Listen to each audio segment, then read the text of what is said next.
Berger, le secrétaire général de la CFDT. Bonjour. Merci d'être là en direct avec nous. J'ai pas de retour son, attention en direct, là, j'ai pas de retour son en plateau. On connaît enfin donc le programme du président candidat Macron. Vous l'avez trouvé, comment vous comprenez le sens de son projet, de ce qui était présenté hier? Vous savez, la CFDT, c'est un acteur engagé qui, dans cette campagne, dit ce qu'elle porte, elle, mais ne veut pas trop commenter les programmes des candidats, parce que c'est pas notre, je vais m'y prêter, ne vous inquiétez pas un petit peu, mais c'est pas notre rôle. Notre rôle, c'est lorsque les faits s'annoncent, lorsque les moments sont venus, on dit ce qu'on pense. Et donc, ce qu'on porte, nous, c'est un modèle de société qui soit davantage ancré sur la transition écologique et c'est la lutte contre les inégalités. Dans le programme, il y a des points qui ont été présentés hier qui nous dérangent. Alors, qu'est-ce qui vous dérange? Qu'est-ce qui vous déplaît alors? On met de côté la réforme des retraites, on va en parler après. Hein. Non, mais en fait, c'était le sujet sur lequel je voulais commencer. Ouais. Donc, alors, juste une seconde, Laurent Berger, si vous devez le qualifier, ce programme, vous le qualifieriez comment? D'abouti, de surprenant, d'innovant, de classique, dans le prolongement, dans la continuité de son premier mandat? Ça me paraît être dans une forme de continuité, mais encore une fois, moi, je veux pas. Vous savez, on pourrait commenter celui de Madame Pécresse, celui de Madame Hidalgo, celui de Monsieur Jadot. Donc, je veux pas moi me prêter à un jeu de commentaires d'un programme de candidat, mais ça me paraît, oui, être une forme de continuité. Vous avez noté quand même, en tout cas, le savant mélange de mesures plutôt de droite et plutôt de gauche. Ça vous a pas échappé. Et en fait, comme dans tout programme, il y a des mesures qui peuvent aller et d'autres qui peuvent pas aller. Et nous, notre ligne de fracture, elle n'est pas est-ce que c'est de gauche ou est-ce que c'est de droite. Notre ligne de fracture, est-ce que c'est bon en fonction de la réalité que nous on perçoit, c'est-à-dire une évolution aujourd'hui du travail extrêmement forte, il y a une transition écologique et énergétique qui vont être très compliquées parce que il va falloir l'accompagner socialement. Un besoin de service public, un besoin de protection sociale, est-ce que c'est des bonnes mesures ou des mauvaises mesures? Donc c'est à l'aune de ces ambitions-là que nous portons nos appréciations, mais à l'heure qu'il est, nous portons des appréciations. Les citoyens vont décider, la CFDT elle est libre et engagée. Libre, ça veut dire que nous n'avons aucun candidat. Engagé, ça veut dire que nous portons des propositions que nous avons adressées aux candidats, dont M. Macron, sur le travail, sur la protection sociale, sur les services publics. Qu'est-ce qu'il a repris dans les propositions que vous lui avez présentées, proposées? Je ne crois pas que ça se mesure comme ça, mais on sent par exemple sur la question de la formation qu'il y a des choses qui sont reprises. On n'est évidemment pas sur la question de la protection sociale, en tout cas pas pour l'instant, parce qu'on a mesure. On nous dit que la méthode va évoluer. Nous, vous savez qu'on est très attachés à de la co-construction d'un certain nombre de politiques sociales. Donc voilà, on va voir aussi la réponse que ces équipes de campagne feront à l'adresse qu'on a envoyée à chacun des candidats. Il promet, le candidat président, le plein emploi d'ici 5 ans.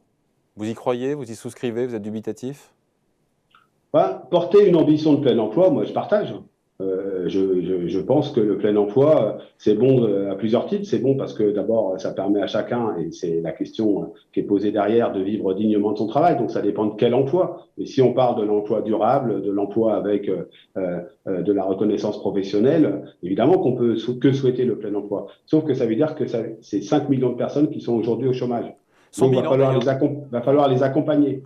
Il va falloir développer des emplois de qualité pour eux. Et il n'est pas question d'avoir du plein emploi avec de la précarité qui se développerait. Mais cette ambition-là, il faut la porter. Il est ça veut dire de la formation, de l'accompagnement des travailleurs, il est crédible, de la formation des chômeurs. Il est crédible ou pas, Laurent Berger, sur cette promesse de plein emploi par rapport à son bilan en matière d'emploi et de chômage? Vous savez, on vient de traverser 2 années de crise sanitaire. Cette crise sanitaire, elle aurait pu être extrêmement destructrice en termes d'emploi. Elle n'a pas été. Elle n'a pas été pourquoi? Parce qu'il y a eu des dispositifs de sauvegarde de l'emploi. Ils ont été mis en œuvre en partie par le gouvernement, beaucoup par les organisations syndicales et les organisations patronales qui avaient proposé, par exemple, le chômage partiel de longue durée, qui ont proposé des aides aux entreprises, des systèmes de protection sociale pour des personnes qui n'y avaient pas droit initialement. Je parle des salariés particuliers employeurs, par exemple, etc. Donc, oui, il y a une forme d'ambition qu'on peut partager. Maintenant, c'est le chemin pour y parvenir qu'il va falloir définir, mais ce serait dommage de ne pas se fixer cette ambition d'enfin mettre fin au chômage structurel dans notre pays. Vous savez, c'est un enjeu aussi pour les travailleurs, parce que plus il y a le plein emploi, plus on a un rapport de force favorable pour négocier de bonnes conditions de travail, de bons salaires. Et donc, on peut s'inscrire dans cette ambition-là, mais encore une fois, pas par la précarité, pas en mettant un fusil dans le dos de chaque demandeur d'emploi pour qu'il accepte des emplois précaires ou des emplois difficiles. C'est par l'accompagnement qu'on y arrivera. Il y a beaucoup dans l'opposition et parmi ces contenteurs qui disent que le président candidat cherche à enjamber l'élection, mais quand on voit quand même qu'il va sur la réforme des retraites, du RSA conditionné, l'autonomie des universités, la rémunération des professeurs au mérite, est-ce qu'il prend des risques ou pas, selon vous, là, pour le coup, le président candidat, en annonçant la couleur? Ce qui a été présenté hier, on ne pourra pas dire qu'il n'y a pas eu un certain nombre d'annonces. On les partage, on ne les partage pas. Vous avez compris que je ne les partage pas pour une partie d'entre elles.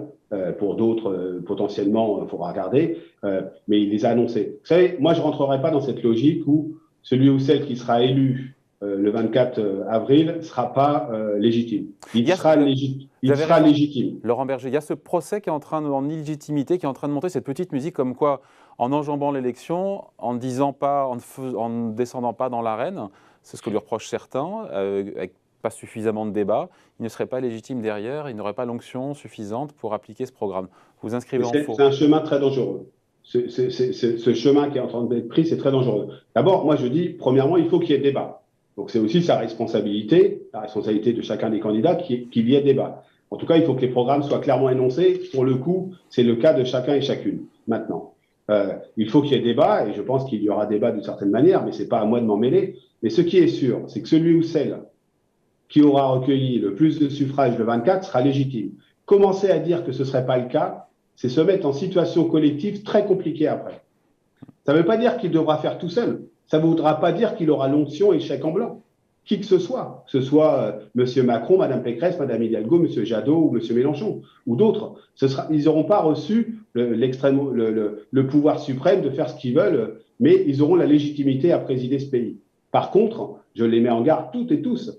S'ils sont élus, il faudra qu'ils fassent dans le dialogue, dans la co-construction, parce que les défis qui sont devant nous sont énormes. Mais surtout, ne rentrons pas dans cette idée que lorsque les citoyens se seront exprimés, ça vaudra que dalle. C'est pas vrai. Ça vaudra la légitimité du suffrage universel qui, dans notre pays, est le pilier de notre démocratie. Ce qui veut dire que sur cette réforme des retraites, on va en parler maintenant avec ce report de l'âge légal dans la durée à 65 ans, s'il est réélu, le président, sa victoire pour vous vaudra approbation des citoyens et de cette réforme indirectement donc des retraites.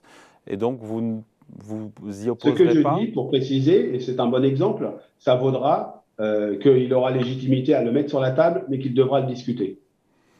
Il devra le discuter. Et ça voudra dire qu'il devra entendre les contestations et les désaccords. Et le nôtre, en particulier celui de la CFDT. Le report de l'âge légal à 65 ans, c'est injuste.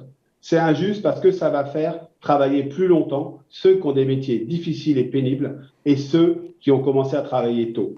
Et donc, cette réforme, nous la combattons, nous la combattrons. Nous sommes contre le report de l'âge légal à la retraite. Nous sommes, vous savez, pour un système plus juste des retraites. Et ça ne va pas améliorer la justice du système des retraites, ça va dégrader, dégrader encore les inégalités. Mais vous envoyez un signal, Laurent Berger, en disant que cette réforme des retraites prendra en compte justement les carrières longues, les questions d'invalidité, la réalité des métiers et des tâches.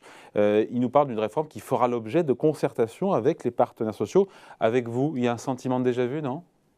Non, c'est surtout que ce qui est en dur annoncé aujourd'hui, c'est 65 ans, et le reste, c'est on discutera de ça. Donc vous voyez bien qu'il y a un petit côté déséquilibré dans l'annonce politique. On va faire les 65 ans, et puis on discutera de la mise en œuvre. Aujourd'hui, la moitié des gens qui partent en retraite ne sont plus en emploi. Aujourd'hui, l'espérance de vie dans certaines professions, elle est de 5 ou 10 ans, entre 5 et 10 ans inférieure à d'autres. Et on va traiter tout pareil. C'est pas juste. C'est pas juste. Et quand on nous parle de pénibilité, alors on ne parle pas de pénibilité, mais d'usure, et moi, je n'ai pas peur d'utiliser mon pénibilité, ou quand on nous parle de carrière longue, on dit on va en tenir compte, mais on va en tenir compte à partir de quel âge? Si c'est de 65 ans pour partir 2 ans avant, c'est-à-dire que les gens iront à 63 ans, voire même, ou même à 62 ans si on prend 3 ans de compensation. C'est trop. Comment vous faites pour des travailleurs de l'agroalimentaire, pour des travailleurs du bâtiment, pour les emmener jusqu'à cet âge? Même les employeurs ne savent pas le dire. Donc, je pense que ce ne sera pas simplement de la concertation qu'il faudra faire en amont. C'est de la codécision. C'est qu'à un moment donné, il faudra qu'on puisse dire, là, vous n'avez pas le choix de faire autrement que de prendre en compte cette usure, cette pénibilité, et de le faire financer en partie par les employeurs, qui sont responsables aussi d'une certaine usure, et par la puissance publique qui est bien contente de trouver ces professionnels qui s'esquintent au boulot. Rappelons-le, hein, ce sont ceux qu'on a qualifiés de deuxième ligne qui sont concernés. Mais il Tous semble ceux ouvert. qui étaient là pendant le premier confinement, les travailleurs de l'agroalimentaire, les travailleurs du déchet, les soignants, les travailleurs de la logistique, etc., les routiers, c'est ceux-là qui seront concernés le plus impactés par cette réforme des retraites, par le report de l'âge légal. Est-ce que c'est juste? La réponse pour nous est clairement non. Oui, mais le président candidat est ouvert à l'idée d'en discuter avec les partenaires sociaux, donc il est ouvert. Eh bien, parce que c'est pas le seul à porter ça, est-ce que ceux qui portent cette idée-là sont ouverts pour en discuter, y compris pour dire on peut revenir sur cet âge de 65 ans qui a été annoncé? On verra. Il y a des contreparties, vous les avez notées, Laurent Berger notamment, une pension minimum de 1 100 euros et le fait aussi de repenser les carrières longues. Il y a aussi il y a des contreparties. La revalorisation des basses retraites, elle est absolument nécessaire. Ce que porte la CFDT, c'est un minimum contributif, c'est-à-dire quelqu'un qui a travaillé toute sa vie au SMIC, bien souvent, et une retraite qui soit équivalente au SMIC. On sait qu'une retraite à 1 100 euros, avec le niveau de l'inflation aujourd'hui, c'est une revalorisation qui intègre un peu, grosso modo l'inflation, ou qui est un peu plus que l'inflation. Je pense que c'est insuffisant, mais c'est clair qu'il faut aller, le mouvement, en tout cas c'est une volonté qui est affichée, pas que de ce candidat, d'autres aussi, d'aller revaloriser les basses retraites, il faut le faire. Mais clairement, le niveau doit être, lorsqu'on a travaillé toute sa vie, on a une retraite au niveau du SMIC. Oui, après toute la question, effectivement, il y a un vrai sujet sur les entreprises, comment elles vont faire pour inciter, encore une fois, pour vraiment faire travailler les seniors. Comment on peut inciter les entreprises à garder leurs seniors? On parle des 60-64 ans, on a beaucoup augmenté le taux d'emploi sur les 55-59 ans, je parle sous votre contrôle. Le problème, c'est sur les 60-64 ans. Clairement, les entreprises aujourd'hui s'en séparent de façon assez massive. Et donc la question aujourd'hui, c'est est-ce qu'on peut faire cette réforme-là sans contraindre les entreprises à avoir un accompagnement des fins de carrière beaucoup plus positif, plutôt que de mettre les gens au chômage ou en invalidité. Et donc, et ça se pose avec l'âge légal maintenu à 62 ans. Mais c'est une question, pardon, de management, encore une fois, de gestion des ressources humaines, ou une question d'aide aussi, peut-être d'aide fiscale. C'est une question de conception des fins de carrière. C'est d'arrêter de considérer les seniors comme une charge et non pas comme une richesse dans une entreprise. Et puis, il y a une question de contrainte, je crois, des entreprises. Enfin, moi, je suis toujours choqué lorsque j'entends des grands chefs d'entreprise dire « mais c'est normal, il faut aller à 65 ans » et de regarder dans leur entreprise concrètement qu'à 60 ans ou 62 ans, ils font des plans de départ pour se séparer des seniors. Donc, un peu de cohérence, s'il vous plaît. Aujourd'hui, très clairement, le sujet qui est devant nous, c'est d'abord de traiter le sujet du travail, le sujet de l'emploi des seniors, avant de traiter celui du report de l'âge légal. C'est comme ça qu'on devrait prendre les affaires. Pour justifier ce report de l'âge légal à 65 ans, le président rappelle plusieurs choses. Cette dégradation à venir est en cours des comptes du système des retraites. Je sais plus, c'est 13 ou 18 milliards d'euros sur 2020, j'ai plus le chiffre exactement en tête. Et l'idée de rappeler que quand on se compare à nos voisins européens, l'Allemagne, l'Espagne, l'Italie, ils sont déjà à plus de 65 ans. Vous répondez quoi à ça? Pour des questions d'abord, sur la dégradation des comptes, le rétablissement de la situation de l'emploi, et on l'a vu cette semaine avec les comptes des retraites complémentaires, c'est bénéfique pour les comptes des retraites. Donc c'est faux de dire que notre système des retraites serait en grave danger d'équilibre financier comme il l'a été en 2003, en 2013 ou à d'autres époques où on a pris nos responsabilités, y compris pour accompagner des réformes des retraites. C'est faux de le dire aujourd'hui. Mais en 2020, ce qui est derrière la tête d'un certain nombre de personnes, c'est de dire, servons-nous de cet allongement de l'âge, de cette durée de carrière avec le report de l'âge légal à 65 ans, servons-nous de la ressource supplémentaire pour financer d'autres éléments de notre politique sociale. Et moi, je dis que ça ne sert pas à ça, les retraites. Les retraites, ça doit s'équilibrer. C'est un contrat entre les générations pour que ça s'équilibre entre ceux qui travaillent et ceux qui perçoivent une retraite. Donc, clairement, je pense que c'est un mauvais argument. Je rappelle qu'il y a d'autres moyens de financer la politique en termes de perte d'autonomie, qui est absolument nécessaire. On a besoin d'une grande loi autonomie. Ça s'appelle la fiscalité. On pourrait le faire par ce biais-là. Donc, demandons pas aux retraites de traiter, au sujet retraite, de financer d'autres choses que les retraites. En termes de financement des retraites, quand il y a eu ce sujet d'équilibre, on a pris nos responsabilités. Aujourd'hui, c'est pas cela qui est sur la table. Mais sur 2020, encore une fois, je n'ai plus le chiffre en tête, c'est 13 ou 18 milliards d'euros de déficit? Oui, mais 2021, la situation de l'emploi, vous savez, tout ça se rééquilibre assez vite. On vient de le voir avec les retraites complémentaires qui, en 2020, étaient en déficit. On a pris un certain nombre de mesures pour maintenir l'équilibre en responsabilité. Et en 2021, tant mieux, la situation de l'emploi n'a pas été celle qui était prévue et qui était assez dramatique, elle a été bien meilleure, eh bien les comptes se sont équilibrés, il y a aujourd'hui de l'excédent. Donc attention de ne pas manier des choses qui seraient fausses pour justifier une politique qui, encore une fois, pour les travailleurs qui ont commencé à tôt, pour qu'on ait carrières pénibles, est une politique injuste. Donc pour vous, cette réforme des retraites, c'est une bombe en puissance. Il vous trouvera sur son chemin s'il est réélu, le Vous savez, président Macron? ces formules-là, ça fait plaisir de les lancer dans les médias. C'est pas tellement mon caractère. Vous connaissez le côté où on promet je ne sais quoi derrière. Ce qui est sûr, la CFDT s'y opposera, oui. Et s'y opposera et fera valoir la situation concrète des travailleurs. Vous savez, moi, je vous parle pas de façon dogmatique. Je vous parle en fonction des réalités. Nous sommes de plus en plus, la CFDT, une organisation de ces travailleurs de deuxième ligne, de ces travailleurs essentiels et invisibles. Et ceux-là nous disent que c'est pas possible. Et quand on va les voir, quand on les rencontre, eh bien clairement, c'est pas possible d'aller à 65 ans. C'est la grosse pointe de discorde, évidemment, on l'a compris, les retraites. Autre sujet que, voilà, mesures, propositions qui vous déplaît fortement dans son programme d'hier? Vous savez, je pourrais prendre n'importe quel programme et vous dire les mesures qui nous déplaisent. Donc, il y en a forcément, les citoyens vont se décider. Je ne voudrais pas donner le sentiment qu'on serait en train de faire le contre-proposition, le contre-programme d'un des candidats. Il y a 1 sur 12. Le match n'est pas plié, c'est aux citoyens de décider. Mais clairement, si je devais vous dire un point sur lequel je mets beaucoup d'alerte et de warning, c'est la vision qui est parfois développée, et pas que par M. Macron, aussi par d'autres candidats, quel que soit leur bord d'ailleurs, de la situation des personnes en situation d'exclusion et de pauvreté. Je pense qu'on a besoin d'une politique dans notre pays qui accompagne, qui soit plus forte pour lutter contre la pauvreté et dire, eh ben, puisque vous bénéficiez d'un minima social, je vous rappelle que le RSA, c'est autour de 500 €, vous allez devoir avoir une activité dont on ne sait pas ce qu'elle est, entre 15 et 20 heures, c'est donner le sentiment que ces gens-là voleraient quelqu'un ou devraient être redevables de quelque chose. Il faudrait plutôt leur proposer un accompagnement pour, quand ils le souhaitent et quand ils le peuvent, retrouver un emploi dans une logique d'accompagnement et non pas de stigmatisation. Donc le RSA conditionné, ce n'est pas votre tasse de thé. Sur transformer Pôle emploi. Moi, je suis pour un RSA qui remplit son rôle d'accompagnement des parcours de vie, des parcours professionnels et du retour à l'emploi. Laurent Berger, transformer Pôle emploi en France Travail. Moi, je n'ai pas bien compris l'utilité et la finalité, mais peut-être que vous, oui. Vous êtes plus expert que moi. Franchement, là-dessus, on a entendu. Si c'est une formule je ne vois pas du tout ce qu'il y a derrière. Voilà. Attention, hein, je vous rappelle que les agents de Pôle emploi, ils font un boulot extraordinaire, qu'ils ont vécu ces dernières années des drames, hein, y compris dans une de leurs agences, et qu'ils sont pleinement mobilisés pour le retour à l'emploi.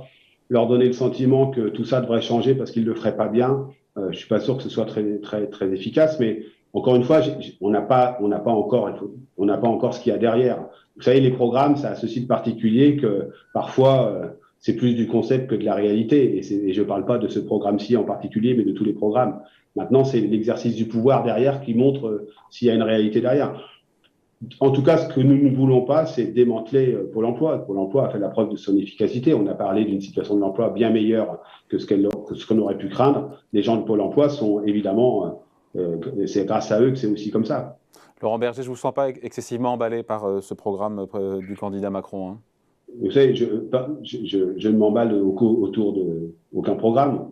Donc là, vous me recevez le lendemain de l'annonce du programme de celui qui est actuellement président. Donc je vous dis ce que j'en pense. On aurait pu faire le même exercice avec pas mal de programmes. C'est le moment démocratique. Chacun présente ce qu'il porte. Il est légitime à le faire. Les citoyens vont décider. Il y aura une légitimité, je l'ai dit tout à l'heure, liée au suffrage universel. Celui ou celle qui croira que le lendemain de l'élection, il peut faire ce qu'il veut, fera une énorme bêtise. Pourquoi? Parce que les transformations qui sont devant nous sont énormes en termes de transition écologique et de transformation de nos modèles. Parce que le climat social est assez dégradé avec une difficulté de pouvoir vivre correctement pour un certain nombre de citoyens. Parce qu'il y a une inquiétude liée à la situation géopolitique et parce que, je crois, il y a une forme de fatigue de la société, une fatigue démocratique. Donc, moi, ce que je dis, c'est au-delà des programmes, les citoyens choisiront la méthode de gouvernement, la méthode d'exercice du pouvoir sera fondamentale. Si elle est trop verticale, et je m'adresse à personne en particulier, à tout le monde en général, si elle est trop verticale, on aura de la difficulté. Elle a été trop, on finit là-dessus, elle a été trop verticale. sa façon de gouverner au président au terme d'un mandat, d'un premier mandat? Ça a été différent selon les périodes. Je pense qu'il faut plutôt s'inspirer de ce qu'on a pu qualifier une parenthèse positive au moment de la pleine crise du Covid, où là, il y a eu beaucoup de discussions et beaucoup de co-construction sur un certain nombre de dispositifs, le chômage partiel, la prise en charge des travailleurs indépendants, la question du chômage partiel pour certaines catégories de salariés qui n'avaient pas accès. Donc, il y a eu des choses positives, et là, il y a eu davantage d'écoute. C'est plutôt cette deuxième partie-là qu'il faudrait consolider et même renforcer. Enfin, clairement, il faudra davantage co-construire demain et délibérer les décisions que ce que ça a été fait précédemment. Et dans précédemment, je ne mets pas simplement les 5 dernières années. Voilà, merci en tout cas, merci pour cette réaction en Merci. exclusivité sur Boursorama. Donc Laurent Berger, secrétaire général de la CFDT, invité de la grande interview en direct sur Boursorama. Merci. Merci. Au revoir, à bientôt.